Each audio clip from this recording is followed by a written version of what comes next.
Perkenalkan, nama Fitri Alfika, NIM 0072, Prodi Tadris Matematika, dengan matkul mata kuliah Rencana Pembelajaran Matematika, dosen pengampu Ibunda Nita Putri Utami. Nah, video ini bertujuan untuk memenuhi ujian tengah semester rancangan pembelajaran matematika. Semoga video ini bermanfaat. Selamat menyaksikan, no skip. Nah, pokok bahasan pada video ini adalah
Nah, baiklah, pada video kali ini kita langsung saja ke pembahasan yang pertama, itu rincian minggu efektif. Nah, sebelum kita masuk lebih luasnya rincian minggu efektif ini, sebaiknya kita tahu dulu apa itu kalender pendidikan, atau sama-sama kita kenal dengan kalender akademik. Nah, pada kali ini kita akan mengupas dulu mengenai kalender akademik atau kalender pendidikan. Yang pertama itu pengertian kalender pendidikan. Nah, yang mana kalender pendidikan adalah bentuk pengaturan waktu yang disusun untuk kegiatan siswa dalam satu tahun ajaran yang di dalamnya terdiri dari permulaan tahun pelajaran, minggu efektif dalam belajar, dan pembelajaran efektif dan libur. Nah, itulah mengenai pengertian kalender pendidikan. Jadi, kalender pendidikan ini mewakili seluruh komponen periodisasi proses berjalan dalam satu periode, sehingga kegiatan belajar menjadi lebih efisien, efektif, dan tertata dengan baik. Nah, langsung saja kita masuk kepada rincian minggu efektif, yang mana pada rincian minggu efektif ini kita membahas tentang pengertian dan faktor-faktornya, yang mana pengertian dari rincian minggu efektif adalah jumlah minggu kegiatan pembelajaran untuk setiap tahun pelajaran pada setiap satuan pendidikan. Nah, tak hanya mingguan efektif aja, ternyata juga ada mingguan tidak efektif. Yang mana mingguan tidak efektif adalah minggu yang tidak ada berlangsung proses belajar mengajar, atau dikatakan juga dengan libur. Oleh karena itu, dapat kita simpulkan bahwa pada minggu efektif ini terdapat juga jam tidak efektif, yang mana berarti ada proses belajar mengajar di sekolah, tetapi jam yang digunakan bukan digunakan untuk memberikan materi pelajaran, akan tetapi untuk ulangan tengah semester, ekskul, dan lain-lain. Nah, selanjutnya kita masuk kepada faktor yang perlu diperhatikan dalam menyusun rincian minggu efektif. Apa sih faktor-faktor yang perlu diperhatikan dalam menyusun rincian minggu efektif tersebut? Nah, di sini ada beberapa faktor. Yang poin A itu menentukan atau penentuan jumlah minggu pada setiap bulan dalam semester atau tahun pelajaran dengan melihat kalender umum. Nah, poin B yaitu penentuan jumlah minggu yang tidak efektif pada setiap bulan dalam semester atau tahun pelajaran dengan melihat kalender pendidikan. Nah, untuk poin C itu penentuan jumlah minggu yang efektif pada setiap bulan dan semester atau tahun pelajaran dengan melihat kalender pendidikan. Nah, untuk poin D itu penyebaran jumlah jam pelajaran pada setiap unit pelajaran yang telah ditetapkan sebelumnya. Sedangkan untuk poin E yaitu pengalokasian jam pelajaran untuk ulang harian kalau ada. Misalnya ulang harian tengah semester dan ulang akhir semester. Nah, untuk poin F atau poin yang terakhir yaitu pembagian jumlah waktu atau jam pelajaran efektif dalam 1 tahun atau 1 semester.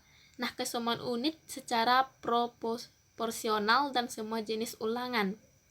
Nah, itulah mengenai faktor-faktor yang perlu kita perhatikan dalam menyusun rincian minggu efektif. Nah, selanjutnya kita masuk ke contoh dari rincian minggu efektif tersebut. Seperti apa sih contoh rincian minggu efektif tersebut? Nah, contoh untuk rincian minggu efektif yang pertama itu contoh kalender pendidikan atau kalender akademik, yang mana pada kalender akademik itu setiap bulan itu ada kita kasih warna, yang mana pada kalender pendidikan ini itu akan menentukan nanti dalam penyusunan atau penetapan rincian minggu efektif, yang mana setiap warna tersebut ada keterangannya di bawah itu seperti kolom warna hitam itu libur semester itu bulan Juli, kolom warna hitam libur semester, dan sedangkan untuk kolom warna hijau bulan Juli itu dengan keterangan sama atau awal masuk kuliah dan begitu seterusnya. Nah, inilah bentuk dari kalender pendidikan tersebut. Jadi di dalam kalender pendidikan ini ada itu semester ganjil dan ada juga semester genap, yang mana keterangannya bisa dilihat pada tabel tersebut. Nah, kemudian kita masuk kepada rincian minggu efektif. Nah, yang mana rincian minggu efektif itu berpatokan kepada kalender akademik tersebut.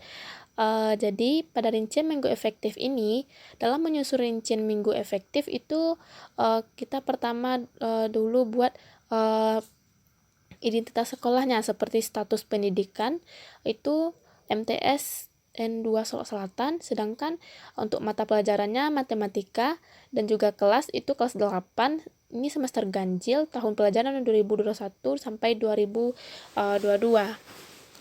Yang mana itu pertama untuk rincian minggu efektif ini yang poin A-nya itu perhitung alokasi waktu, yang mana jumlah minggu dalam 1 semester itu ada bulan Juli. Terlihat pada tabelnya ada tabel nomor, bulan, jumlah minggu, minggu tidak efektif, minggu efektif, dan keterangan.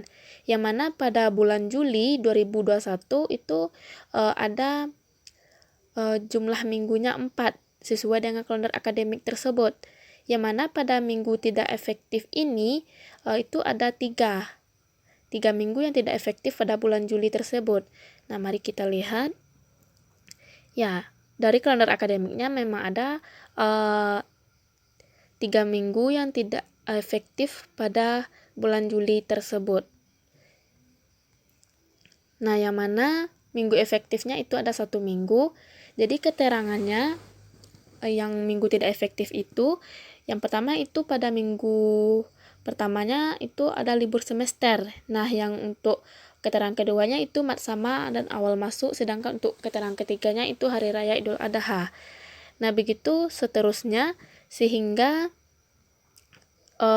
setelah kita rancang rincian minggu efektif tersebut sampai bulan Desember untuk semester ganjil ini, nah baru kita jumlahkan, yang mana kita jumlahkan itu jumlah minggu, yang mana jumlah minggu pada rincian minggu efektif ini dalam semester ganjil ini itu ada 26 minggu, sedangkan untuk minggu tidak efektif itu berjumlah 11 minggu, sedangkan untuk minggu efektif itu berjumlah 15.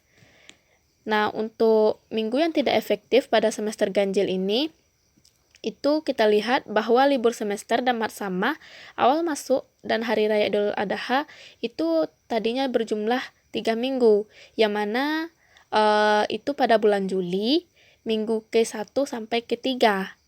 Nah, sedangkan untuk yang kedua itu Tahun Baru Islam dan HUT Kemerdekaan RI, yang mana itu jumlah minggunya yang tidak efektif itu ada 2, itu pada bulan Agustus, itu terletak pada minggu kedua dan ketiga. Nah, begitu seterusnya. Jadi setelah kita peroleh minggu tidak efektif ini, kita jumlahkan. jumlah minggu yang tidak efektif itu ada 11 minggu. Nah, untuk poin yang ketiga itu jumlah minggu efektif. Jumlah minggu efektif sama dengan jumlah minggu dalam semester dikurang jumlah minggu tidak efektif. Jumlah minggu efektifnya itu tadi berjumlah 26. Jadi jumlah minggu yang tidak efektif itu ada 11. Jadi 26 kurang 11 itu ada 15 minggu. Jadi jumlah jam efektif, yang mana jumlah jam efektif sama dengan jumlah minggu efektif dikali jam pelajaran per minggu. Jumlah jam efektif sama dengan itu jumlah minggu efektifnya tadi ada 15 minggu, sedangkan untuk jam pelajaran ini biasanya itu ada 5 jam pelajaran, sehingga 15 kali 5 jam pelajaran itu 75 jam pelajaran.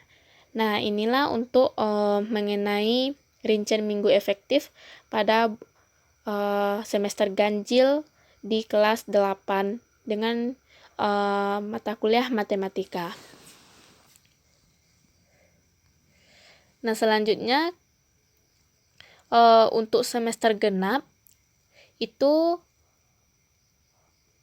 hitungnya tadi dari bulan Januari, yang mana terlihat pada tabelnya ada tabel bulan, jumlah minggu, minggu tidak efektif, minggu efektif, dan keterangan. Sama dengan yang di atas. Nah, ada minggu tidak efektif. Jadi total dari yang semester genap ini itu untuk jumlah minggu efektifnya ada 11 minggu, sedangkan untuk jumlah jam efektifnya itu ada 55 jam pelajaran. Nah, begitulah rancangan untuk menyusun rincian minggu efektif ini, yang mana kita berpedoman kepada kalender akademik tersebut.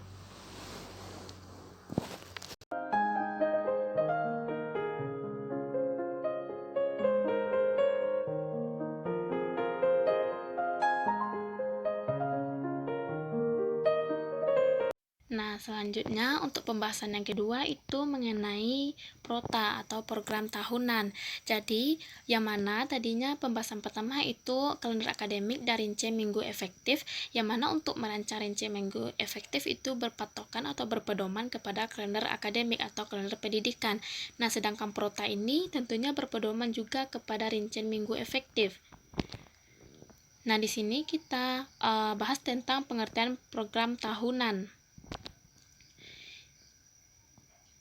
Prota atau program tahunan, apa sih itu program tahunan?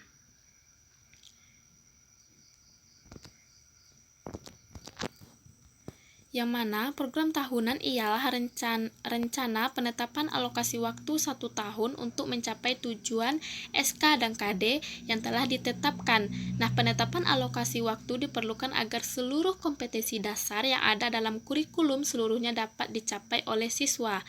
Penentuan alokasi waktu ditentukan pada jumlah jam pelajaran sesuai dengan struktur kurikulum yang berlaku serta kelulusan materi yang harus dikuasai siswa. Yang mana pengertian tersebut dikutip dari buku Mulyasa 2006. Program tahunan merupakan pedoman untuk mengembangkan program semester, mingguan, dan program harian. Jadi, apa sih kesimpulannya mengenai pengertian dari program tahunan atau prota? Program tahunan ini program yang dikembangkan oleh seorang guru untuk mencapai tujuan pembelajaran dalam 1 tahun dibuat pada awal tahun ajaran. Nah, selanjutnya itu apa tujuan pembuatan prota?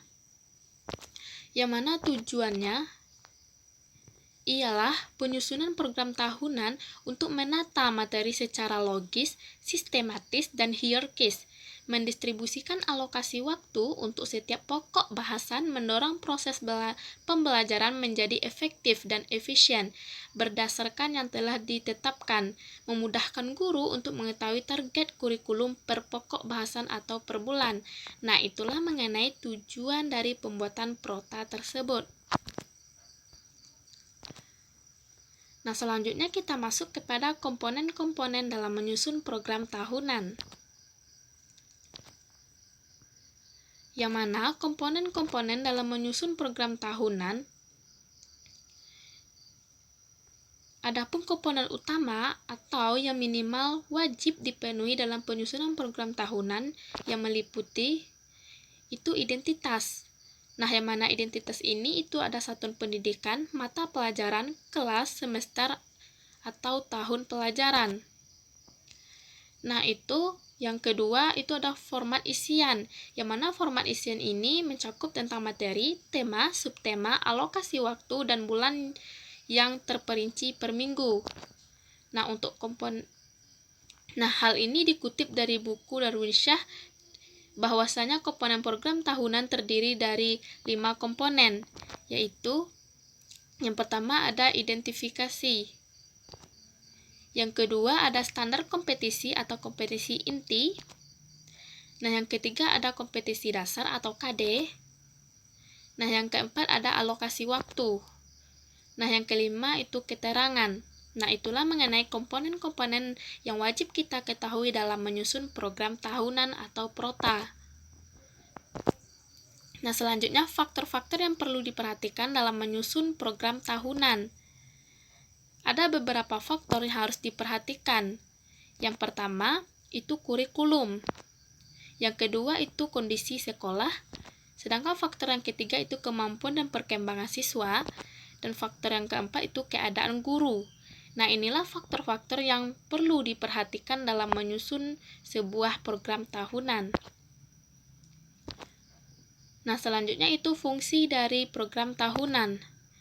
Nah, yang mana fungsi dari prota tersebut adalah program tahun ini memiliki beberapa fungsi, antara lain yang pertama untuk mengorganisir pembelajaran agar dapat berjalan dengan maksimal.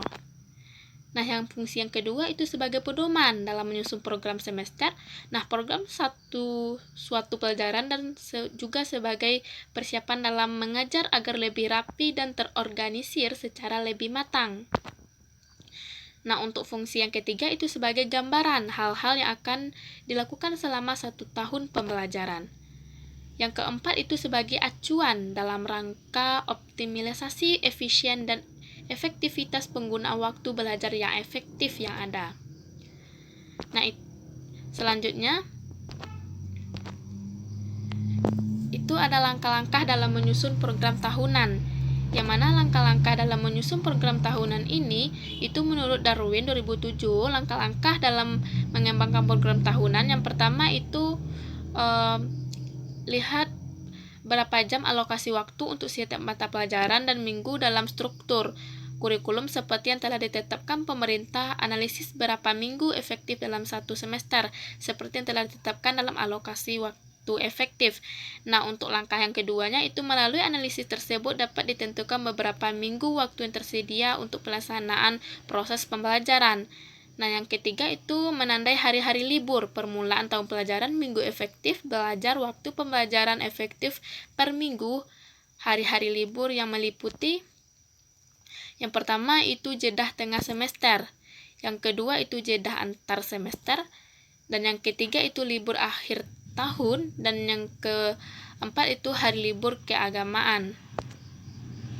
Sedangkan yang kelima itu hari libur umum termasuk hari-hari besar nasional, hari khusus.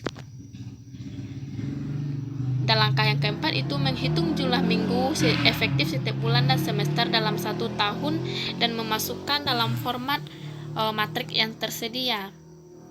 Dan yang kelima itu mendistribusikan alokasi waktu yang disediakan untuk mata pelajaran pada setiap KD dan topik bahasanya pada minggu efektif sesuai ruang lingkup cakupan materi, yang mana tingkat kesulitan dalam pentingnya materi tersebut serta mempertimbangkan waktu untuk ulangan serta review materi. Nah, secara umum langkah-langkah dalam menyusun program tahunan antara lain yang pertama itu mengidentifikasi jenis kegiatan non tatap muka, ujian atau libur. Nah, yang kedua itu menghitung pokok bahasan, yang mana kegiatan tatap muka. Dan yang ketiga itu menghitung alokasi waktu yang tersedia dari BPP untuk setiap jenis kegiatan. Nah, inilah selanjutnya kita masuk ke contoh program tahunan. Agar lebih pahamnya, kita langsung saja masuk ke contoh prota atau program tahunan. Contoh dari program tahunan yang sudah saya rancang, yang mana program tahunan yang pertama tadi ada identitas, yang mana identitasnya di sini itu satuan pendidikan ini dari MTS N2 Solo Selatan. Yang mana ini untuk kelas 8 dengan mata pelajaran matematika, sedangkan mata pelajaran itu 2021-2022. Nah, untuk program tahunan ini kita mencantumkan kompetensi inti yang terlihat pada paparan video tersebut. Nah, selanjutnya kita masuk kepada tabel program tahunan. Nah, yang mana pada tabel program tahunan ini itu ada semester, yang mana semesternya ada semester 1 dan semester 2 atau ganjil dan genap. Nah, untuk kolom yang kedua itu ada kompetisi dasar atau KD. Dan untuk kolom yang ketiga itu ada materi pokok atau konsep esensial. Dan untuk kolom yang keempat itu ada alokasi waktu. Yang kolom kelima itu ada keterangan. Nah, untuk KD ini semakin banyak KD yang untuk KD ini itu ada KD 3.1 dan 4.1, yang mana KD.1 itu membuat generalisasi dari pola pada barisan bilangan dan barisan konfigurasi objek. Nah, untuk materi pokoknya atau konsep esensial dari KD tersebut itu mengenai pola barisan, bilangan, dan deret. Nah, barisan pada dan pola bilangan, barisan dan pola konfigurasi objek. Nah, untuk pengalokasiannya kita mengalokasikan waktu tersebut dengan cara melihat tingkat kesulitan dari pembelajaran tersebut. Seperti pembelajarannya mengalami tingkat kesulitan, sehingga alokasi waktu kita kasih di sana lebih, seperti 20 jam pelajaran, atau materinya yang banyak, tentunya alokasi waktunya tentu lama dan juga besar alokasi waktunya. Nah, pada prota ini ada juga ujian kompetisi atau ulang harian 1, yang mana di sini alokasi waktunya ada 2 jam pelajaran. Nah, begitu seterusnya untuk mengenai prota. Nah, setelah kita rancang prota tersebut, selanjutnya itu jumlah jam cadangan. Nah, sehingga kita totalkan itu menjadi 105 jam pelajaran. Nah, alokasi tersebut kita totalkan itu dari alokasi waktu per KD atau materi esensialnya, dan juga alokasi waktu dari ujian kompetisi atau ulang harian, dari ulang harian 1 sampai ulang harian 5, itu total jam semuanya 105 jam pelajaran. Nah, itulah mengenai untuk semester 1 atau semester ganjil. Begitu juga untuk semester 2, itu mulai dari KD 3.6 sampai KD 4.11, yang mana jumlah atau total jam pada semester 2 ini berjumlah 85 jam pelajaran. Bisa dilihat pada videonya.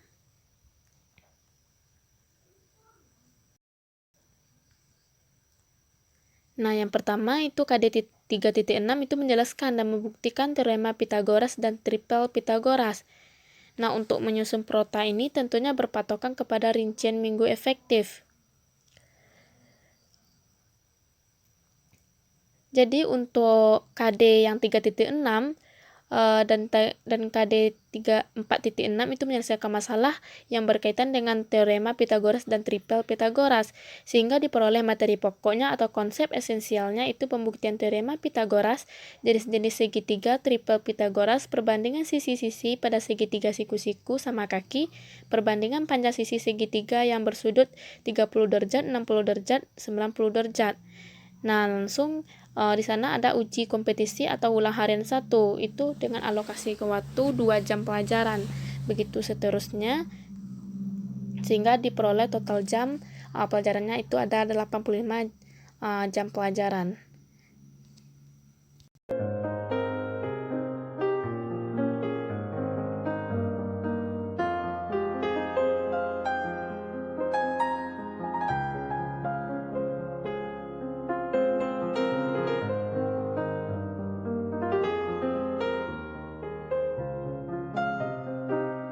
kita masuk kepada PROMES atau dikenal dengan program semester.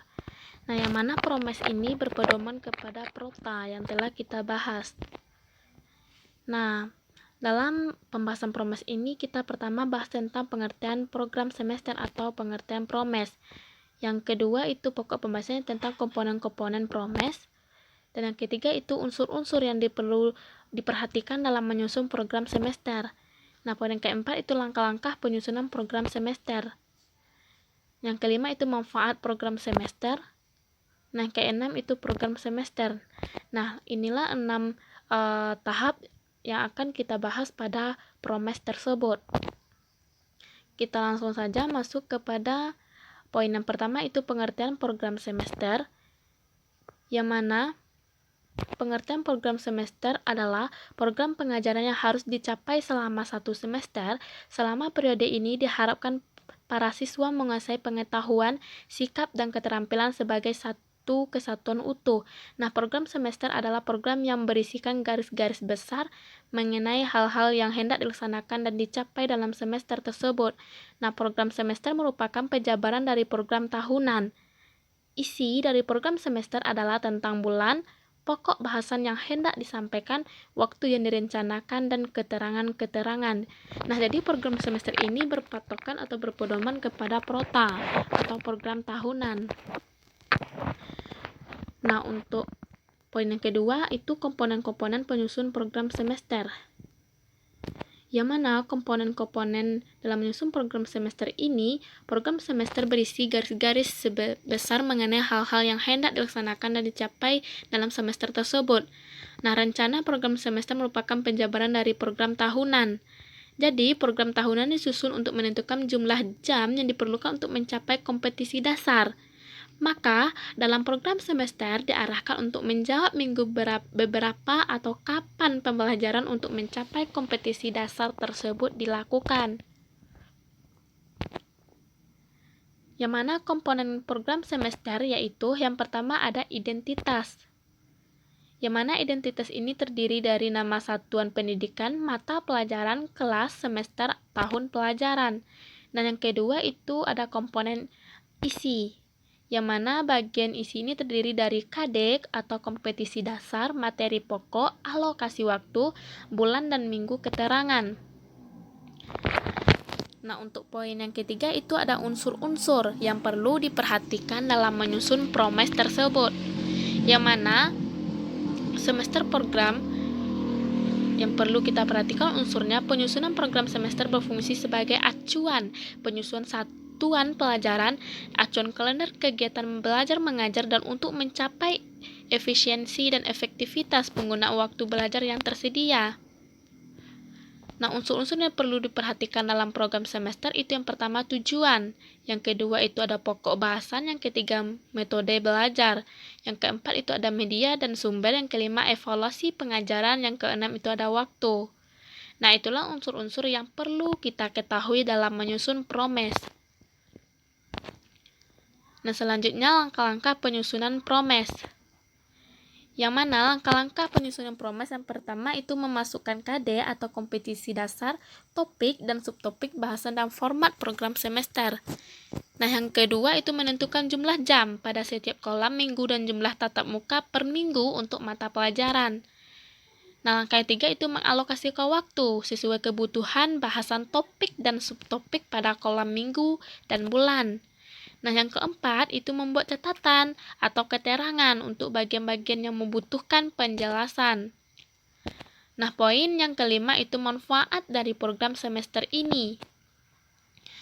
Nah, manfaat dari program semester ini itu yang pertama mempermudah seseorang guru dalam proses belajar selama 1 semester. Nah, manfaat yang keduanya sebagai petunjuk arah kegiatan dalam mencapai tujuan pembelajaran yang dilakukan. Nah, manfaat yang ketiganya sebagai pedoman kerja bagi setiap unsur, baik itu bagi guru maupun murid. Nah, yang keempat itu sebagai pola dasar dalam mengatur tugas dan wewenang bagi setiap unsur yang terlibat dalam kegiatan pembelajaran. Nah, yang kelima itu sebagai alat ukur efektivitas atau keefektifan suatu proses pembelajaran sehingga setiap saat dapat diketahui ketetapan atau ketepatan dan kelambanan kerja. Selanjutnya itu untuk bahan penyusunan data agar terjadi keseimbangan kerja. Nah, itulah mengenai manfaatnya. Selanjutnya kita masuk kepada contoh program semester. Inilah contoh program semester yang sudah saya rancang, yang mana tadi pada video penjelasannya itu harus ada identitas, yang mana identitasnya sudah ada status pendidikan itu MTSN 2 Solo Selatan, mata pelajaran matematika dengan kelas itu kelas 8, ini semester ganjil tahun pelajaran 2021-2022, yang mana pada program semester ini ada beberapa kolom, itu kolom pertama itu ada KD atau yang kolom kedua itu ada indikator, sedangkan untuk kolom ketiga itu ada materi. Nah, selanjutnya untuk alokasi waktu. Dan untuk program semester ini tentu ada juga bulan, itu bulan Juli, Agustus, September, Oktober, November, Desember.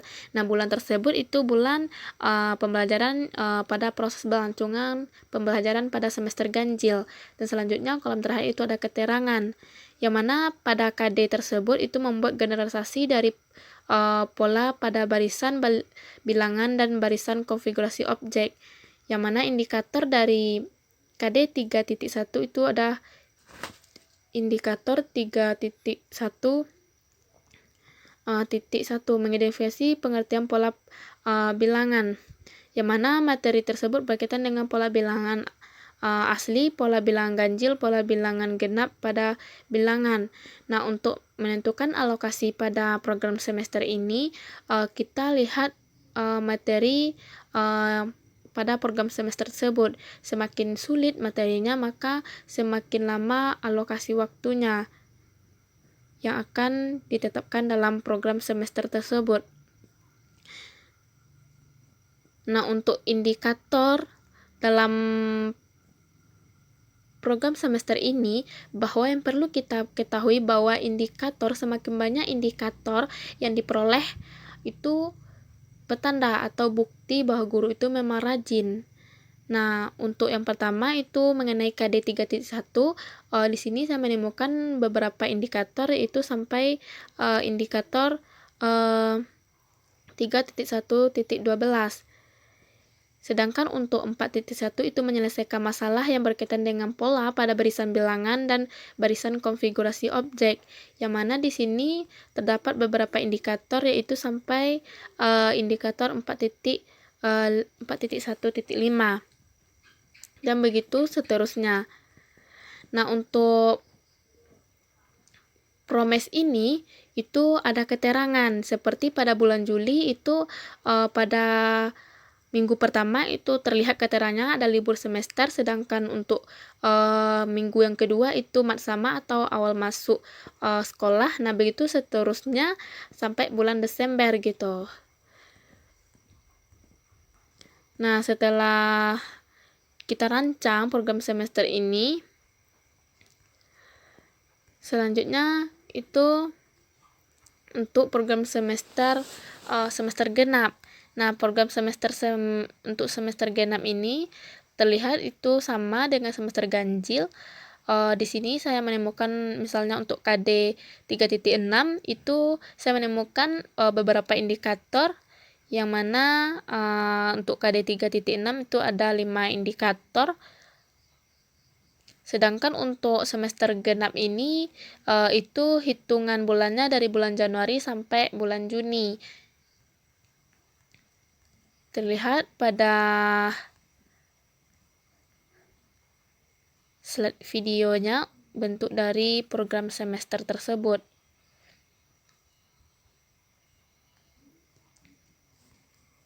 Nah, jadi untuk merancang program semester ini itu yang pertama kita kasih warna itu minggu yang tidak efektif terlebih dahulu agar mempermudahkan kita nantinya.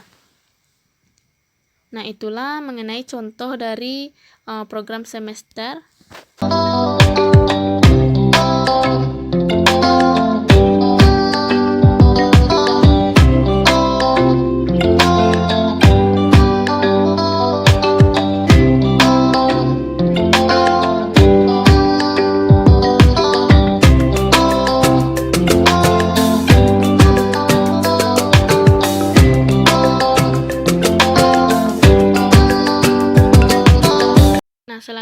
kita masuk kepada kriteria ketuntasan minimal, yang mana itu ada pengertian kriteria ketuntasan minimal, yang mana menurut Permendiknas nomor 20 tahun 2007 yang menyatakan bahwa salah satu prinsip penilaian pada kurikulum berbasis kompetisi adalah menggunakan acuan kriteria, yakni menggunakan kriteria tertentu dalam menentukan kelulusan peserta didik.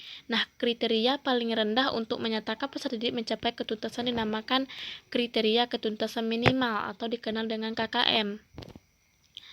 Nah, kriteria ketuntasan minimal harus ditetapkan sebelum tahun pelajaran dimulai. Seberapapun besarnya jumlah kriteria ketuntasan minimal atau KKM adalah kriteria ketuntasan belajar yang ditentukan oleh satuan pendidikan dalam mengacu pada standar kompetisi lulusan yang mana. Nah, dalam penetapan KKM, satuan pendidikan harus merumuskannya secara bersama antara kepala sekolah, pendidik, dan tenaga kependidikan lainnya.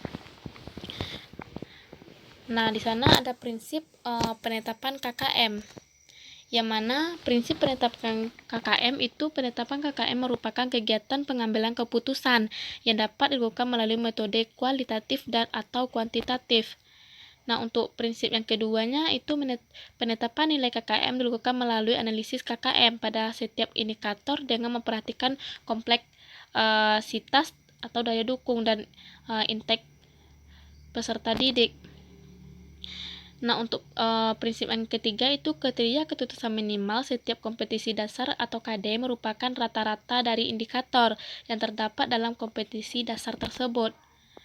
Nah, yang keempat itu KKM setiap SK atau standar kompetisi merupakan rata-rata KKM KD atau kompetisi dasar.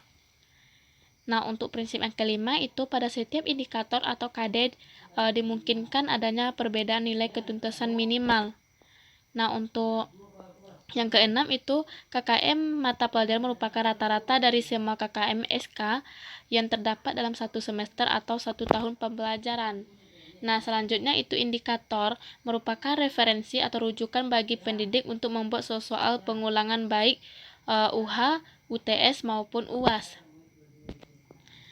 Nah, selanjutnya itu langkah-langkah penetapan kriteria ketuntasan minimal atau KKM. Apa sih langkah-langkah ketetapan atau penetapan KKM tersebut? Nah, yang pertama, penetapan KKM dilakukan oleh guru atau kelompok guru mata pelajaran. Yang pertama itu KKM indikator. Yang kedua itu KKM mata pelajaran. Yang ketiga KKM standar kompetisi atau SK. Nah, yang keempat itu KKM kompetisi dasar.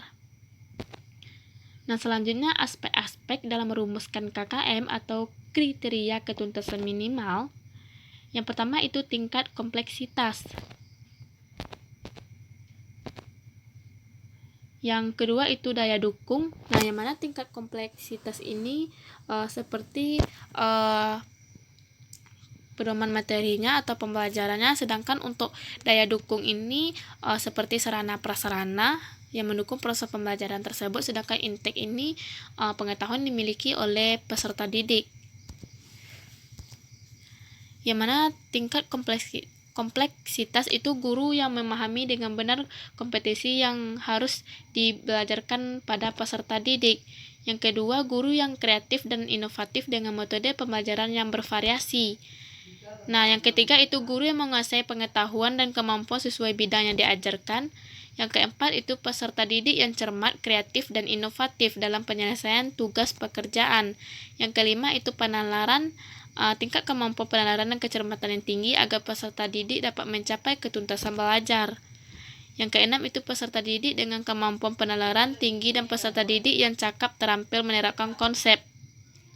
Nah, aspek-aspek dalam merumuskan KM yaitu yang keduanya, aspek yang kedua itu daya dukung. Yang mana daya dukung ini itu ketersediaan tenaga, manajemen sekolah, dan kepedulian stakeholder sekolah. Yang kedua itu sarana dan prasarana pendidikan sesuai dengan tuntutan kompetisi yang harus dicapai peserta didik.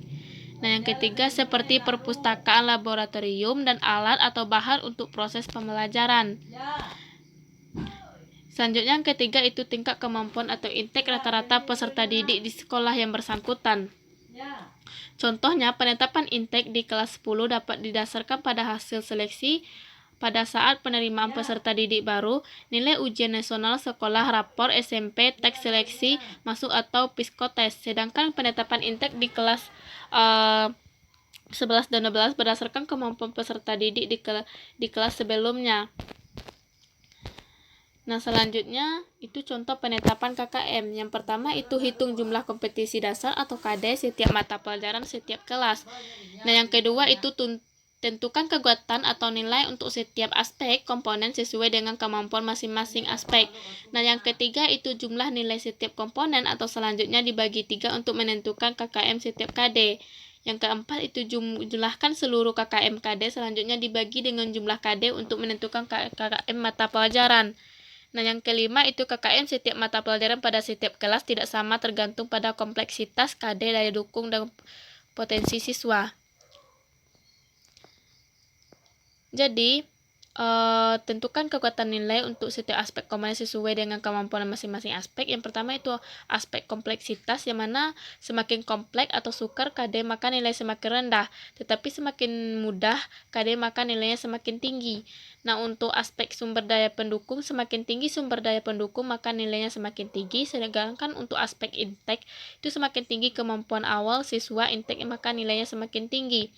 Nah, untuk memudahkan analisis setiap indikator, perlu dibuat skala penilaian yang disepakati oleh guru mata pelajarannya.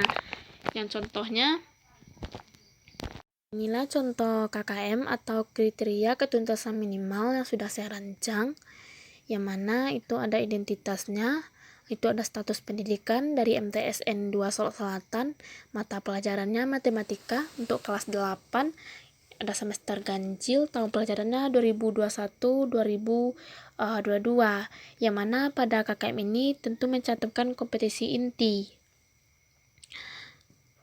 Dan ada juga sebagian guru tidak mencantumkan kompetisi inti pada KKM tersebut. Untuk mencantumkan kompetensi inti itu tidak wajib pada KKM tersebut. Nah, untuk mengenai bentuk tabel dari KKM tersebut, seperti ini bentuk tabelnya. Itu ada tabel yang pertama itu kita kenal dengan kompetisi dasar atau KD. Nah, untuk tabel yang kedua itu indikator. Dan untuk tabel ketiga itu ada kompleksitas, yang mana itu tinggi itu berkisaran dari 50 sampai 64, sedangkan untuk sedang itu 65 sampai 80. Dan untuk rendah itu kisaran 81 sampai 100. Nah, untuk kolom yang keempat itu ada daya dukung, yang mana penilaiannya itu tinggi itu 81 sampai 100, sedangkan sedang itu 65 sampai 80, dan untuk rendah itu 50 sampai 64. Sedangkan untuk intake itu rata-ratanya tinggi itu 81 sampai 100, sedang untuk 65 sampai 80, dan untuk rendah itu 50 sampai 64 dan KKM-nya, yang mana terlihat pada contoh tersebut bahwa kompetisi dasar itu 3.1 membuat generalisasi pada pola pada barisan bilangan atau barisan konfigurasi objek, yang mana di sini ada beberapa indikator. KKM ini berpedoman kepada promes yang telah kita rancang tersebut. Jadi indikatornya 3.1.1 mengidentifikasi pengertian pola bilangan. Yang kedua 3.1.2 mengidentifikasi pengertian pola konfigurasi objek. Sedangkan 3.1.3 menjelaskan salah satu konteks yang terkait dengan pola bilangan. Yang mana 3.1.1 ini itu kompleksitasnya dengan nilai sedang itu 75. Sedangkan daya dukungnya itu juga sedang itu 70, dan untuk intake-nya itu tinggi 85 dengan KKM 77. Cara mendapatkan KKM 77 tersebut itu sudah dijelaskan pada video tersebut. Nah, begitu seterusnya untuk penetapan KKM. Nah, setelah itu kita totalkan indikator dari KKM tersebut, yang mana indikator pada KKM tersebut itu berjumlah 92 indikator, sedangkan jumlah nilai KKM semua indikatornya yaitu ada 7.065 KKM, yang mana nilai KKM semester 1 itu jumlah nilai KKM semua indikator dibagi total indikator yaitu berjumlah 77, yang mana dengan keterangannya terlihat pada gambar tersebut. Nah, ini untuk KKM semester genap. Yang mana pada KKM semester genap ini itu kompetisi dasarnya dimulai dari 3.6, yang mana kompetisi dasarnya menjelaskan dan membuktikan teorema Pitagoras dan tripel Pitagoras, yang mana indikator dari KD tersebut itu 3.6.1 menentukan teorema Pitagoras dengan kompleksitas itu sedang, itu 78, sedangkan daya dukung itu 65 sampai 80 itu 80, sedangkan untuk inteknya 80, sehingga diperoleh KKM-nya itu 79. Nah, untuk 3.6.2 itu menentukan teorema Pitagoras dalam bentuk rumus, yang mana kompleksitasnya 78, daya dukungnya 80, dan inteknya 80, sedangkan KKM-nya 79. Nah, begitu seterusnya sampai untuk KD 4.7 sampai untuk KD 4.11. Di sini untuk indikatornya saya menemukan banyak indikator untuk merancang KKM tersebut, yang mana diperoleh total indikator dari semester genap itu ada 80, sehingga jumlah nilai KKM semua indikatornya itu ada 6.229. Jadi untuk mendapatkan totalnya nilai KKM semester genap itu atau semester 2 itu jumlah nilai KKM semua indikator kita bagi dengan total indikator, yang mana 6.229 itu dibagi 80 sehingga diperoleh nilai KKM semester 2 ini 78. Nah, itulah cara merancang KKM atau kriteria ketuntasan minimal.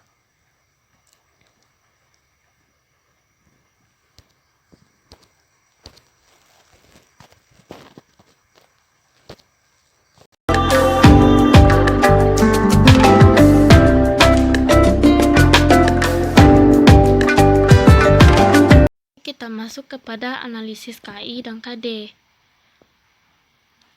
yang mana di sini untuk analisis KI dan KD itu ada yang pertama itu pengertian SK standar kompetisi dan KD, yang kedua itu ada faktor-faktor yang perlu diperhatikan dan contoh dan kegunaannya serta merancang. Nah, yang mana kompetisi, pengertian dari standar kompetisi itu kualifikasi kemampuan minimal peserta didik yang menggambarkan penguasaan sikap, pengetahuan, dan keterampilan diharapkan dicapai pada setiap tingkat dan semester, yang mana itu ada standar isi atau dikenal dengan konteks standar, yang mana SK menyangkut ini berupa pernyataan tentang pengetahuan, sikap, dan keterampilan yang harus dikuasai peserta didik dalam mempelajari mata pelajaran tertentu. Yang kedua itu standar penampilan, yang mana SK yang menyangkut tingkat penampilan adalah pernyataan tentang kriteria untuk menentukan tingkat penguasaan peserta didik terhadap SI atau standar isi.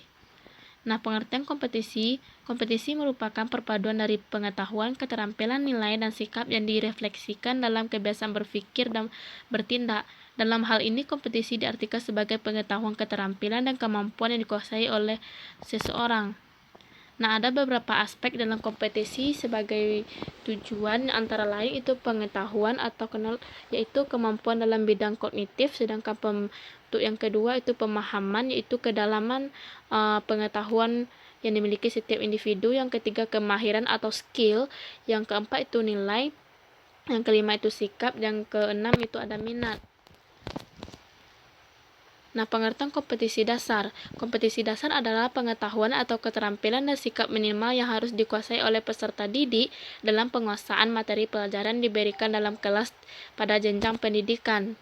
Nah, faktor-faktor yang perlu diperhatikan dalam analisis SK dan KD, langkah menganalisis dan mengurutkan SK itu menganalisis SK menjadi beberapa KD.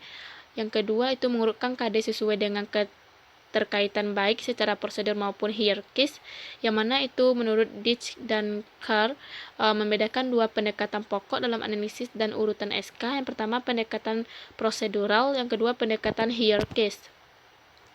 Nah, selanjutnya itu langkah-langkah untuk menyusun atau merumuskan KD, yang mana yang pertama itu guru perlu berpedoman atau mengambil rumusan kompetisi dasar yang telah disusun oleh BSNP berdasarkan mata pelajaran yang diampu.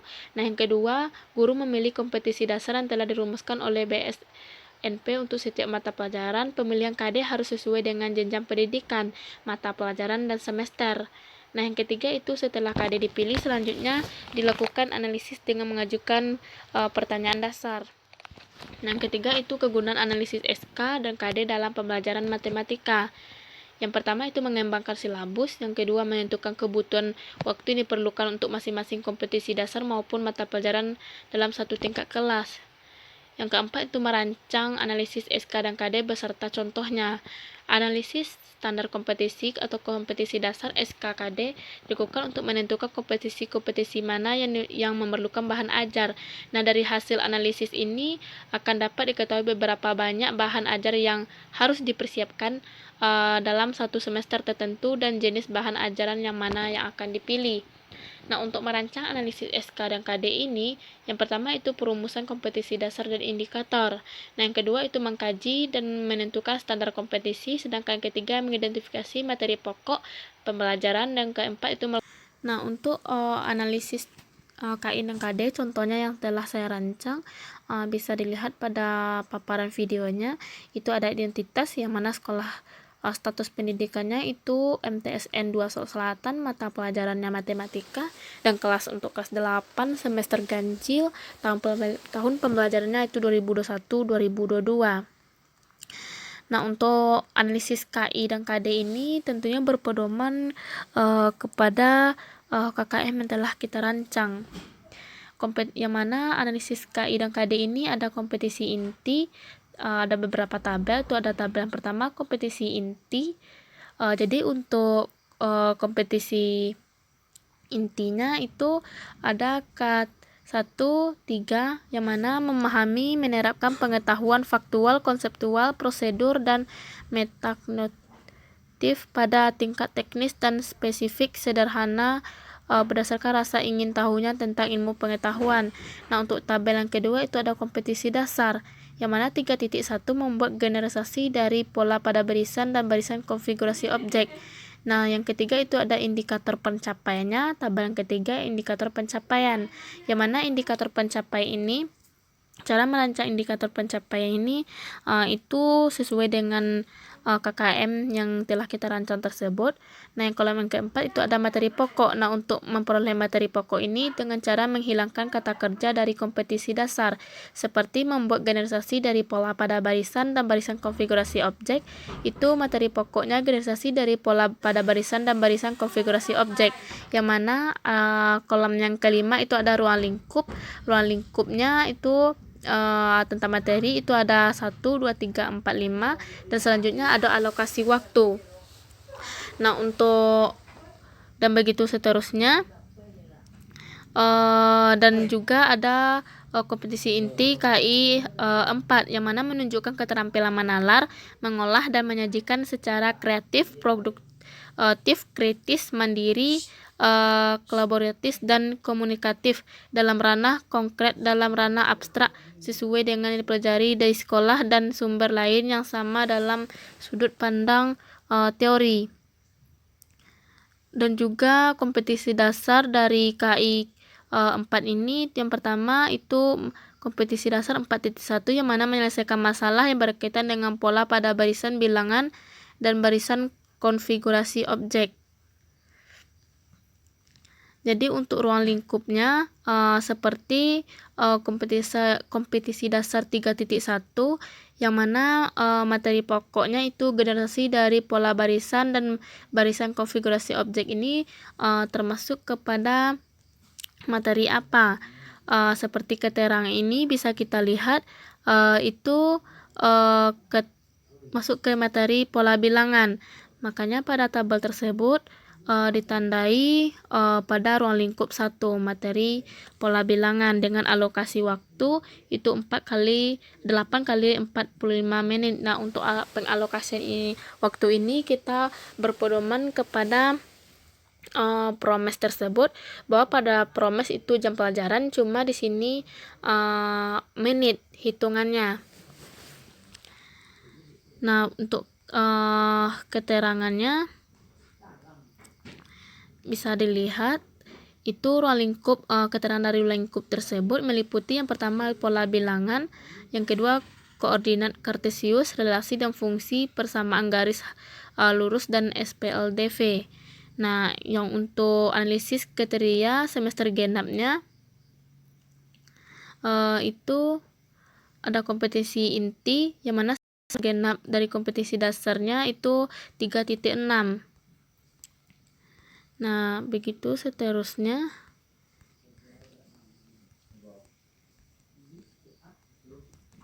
Sehingga dengan keterangan ruang lingkup pada semester genap ini itu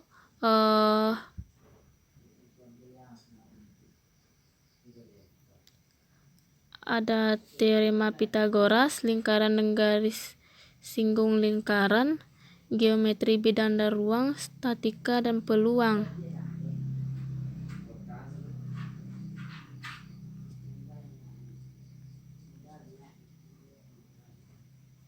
Nah, itulah untuk analisis KI dan KD.